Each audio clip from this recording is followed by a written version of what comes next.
હા ભાઈ, આ બધું માછું બાછું ઉડાડીને જતો. માછું ના હોય ને સાહેબ.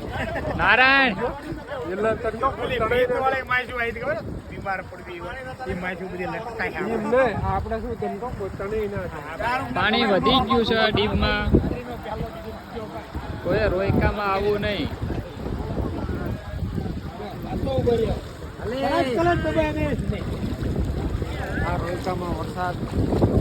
રોયકામાં ફૂલ ધોધમાર વરસાદના કારણે ડીપ ઉપરથી બધી ડીપ ઉપર પાણી જાય છે. કોઈએ આવું નહીં મહેમાન ગતિ કરવા ખાસ. મેમ્બર વાળાને કોઈ આવું નહીં ગામમાં આવવા જવા માટેના રસ્તા ઉપર તાણિયાની વ્યવસ્થા કરવામાં આવી છે.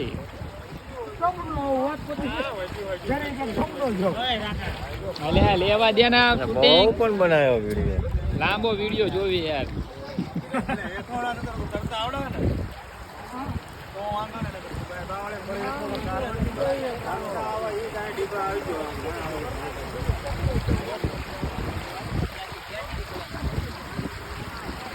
ભમાસરા ગામને ભમારી તૂટવાથી આટલું વધારે પાણી આવેલું છે.